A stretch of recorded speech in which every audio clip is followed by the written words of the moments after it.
kulanti waxaan saawadeyaal meel walba joogtaan waxaan leenahay kusoo dhawaada barnaamijka faaqida ciyaaraha. barnaamijkeena caawa waxaan ku faaqidi doonaa oo aan lafaha ku guri doonaa qaab ciyaareedka kooxda Arsenal ee markaasi la soo shartagtay iyo qaabka ay u ciyaareyso. haddaba maxaa ka qaldan kooxda iyo macalinkada? haddaba sidaad ogsoontihiin kooxda Arsenal waayahan dambe qaabka ay u ciyaareyso, guulasha ay gaareyso iyo waxa ay gaartaa guulasheeda waqtiyada dambe waxayna tahay koox markaasi kooxda falsafada ay markaa imika ku dheeleyso ama macalinka oo la soo shartagay ay tahay mid on kaliya hal gool shabaqa soo taabsiya oo hal gool markaa dhalisaan inta kale ka dambeysana difaaca xirta. haddaba Mikel Arteta waxa uu ilowsan yahay in kooxdu aysan u joogin labadii ciyaartooy ee laf dhabar ku ahayd dhanka difaaca ama ay xiran lahaayeen booska difaaca sida Gabriel Magalhaes iyo William Saliba. haddaba ciyaarta caawa inkastoo William Saliba gadaal laga keenay laakiinse waxa ahayd mid markaasi kulamadii ugu dambeeyay sida Aston Villa oo kale 96 laga dhaliyay guusha ay markaasi aad u adkaatay in Arsenal markaasi ay ka fakato Aston Villa. walow Aston Villa gool ay kaga hormartay kooxda Arsenal isla markii ay soo laabteen lugta labaad ee ciyaartaasna ay Arsenal bareejeysay guushaasi. hase ahaatee haddii ay Arsenal pressure ka sii saari lahayd inay raadiso goolal fara badan oo ay markaasi guushooda ku xaqiiqsato, suurtagal ay u noqon lahayd markaasi inay hesho goolal oo dhowr ah, laakiin suurtagal maysan u noqonin oo falsafada uu macalinka ku dheelaya ayaa kaliya gool soo dhali kadibna dabada xira. haddaba taasi waxa ay markaasi dhalisay ama macalinka ay tusaale u siisay labadii kulan ay isku xigtay ama 4 kulan oo isku xigta ayuu markaasi aragay xaaladda sida ay tahay iyo qaabka markaasi uu ku dheelayo inaysan ahayn qaab markaasi difaacasho leh oo ayna suurtagal u noqonin kooxda Arsenal. haddaba kulankii caawa Arsenal haddii ay markaasi sidaasi ku dhamaan lahayd hal kooxda ugu hooseysa Premier League aan wax guul ah ilaa iyo haatan gaarin 16 kulan oo ciyaaray kadib. haddaba Arsenal maxaa suurtagal u noqon karaa? maxaase markaasi suurtagal u noqonaynin? ma suurtagal ay noqon kartaa inay ku guuleysato horyaalka Premier League dalkaasi Ingiriiska? fadlan fakirkaaga hoos inoogu soo dhiib. haddaba tusaale ahaan markaan ku siiyo caawa Arsenal haddii ay bareejadaasi ku dhameysan lahayd Manchester City-na ay berito soo badin lahayd kulanka ay dheeleyso baaqiga u ah,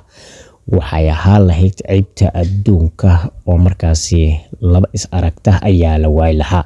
oo kooxda Manchester City haddii ay markaasi badiso waxaa suurtagal ay u noqon lahayd inay markaasi horyaalka ayada markaasi ay hoggaanka u qabato ama ay isku dhibco noqdaan. tusaale ahaan 3 dhibcood ay Arsenal markaasi ka sare mari lahayd caawa kooxda Manchester City-na waxay suurtagal u noqon lahayd inay soo badiso. haddii ay soo badin lahaydna ay soo badisana markaasi bareejo ay isku noqon lahaayeen oo isku dhibco ay ahaa lahaa. laakiin aakhir saac ayaa markaasi kubad oo soo laaday ciyaaryahanka Bukayo Saka isla daqiiqadii 92 ayaa laga dhaliyay, isla 93diina waa ay kasii dhaliyeen oo u saariyeen Arsenal. 92 ayaa laga bareejiyay, 93na markaasi waxaa madaxa la gafay oo ciyaaryahan difaaca markaasi Masquero iskaga dhaliyay kooxda Wolverhampton. Gabriel Jesus ayaa loo soo qoray laakiin waxay noqotay ciyaartaasi goolshaasi gool ah. haddaba daawade suurtagal ma noqon kartaa Arsenal markaasi inay horyaalka ay sii xoojisato oo ay markaasi ku guuleysato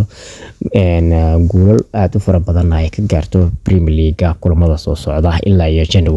January haddii la gaaro kulay kooxaha inta badan waxa u furmi doona suuqa kala iibsiga ciyaartooyda oo suurtagal ay noqon karto markaasi kooxaha inay markaasi wax badan ay ka bedelaan. walow Arteta oo dadaal aad u galay ciyaaryahanada bedeli lahaayeen Gabriel Magalhaes iyo William Saliba, laakiin saddexdii ciyaartooy ugu talagalay inay bedelaan ayagii sii dhaawacmeen markii ay dhaawacmeen Saliba iyo Gabriel Magalhaes. haddaba Saliba uu soo laabtay caawa marka waxaa la isleeyahay waxyaabaha marka inta badan weerarka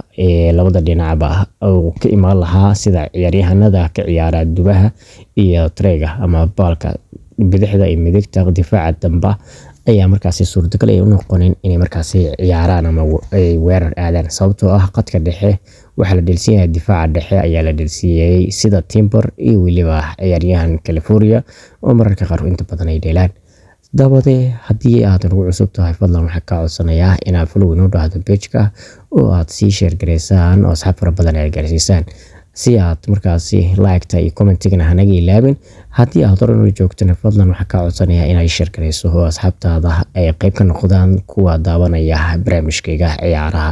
aad ba mahadsantihiin like-ta iyo comment-igana fikirkiina inugu soo reeba Arsenal ma qaadaysa horyaalkan mase City ayaa horyaalkan la galba doonto السلام عليكم ورحمة الله تعالى وبركاته داوديال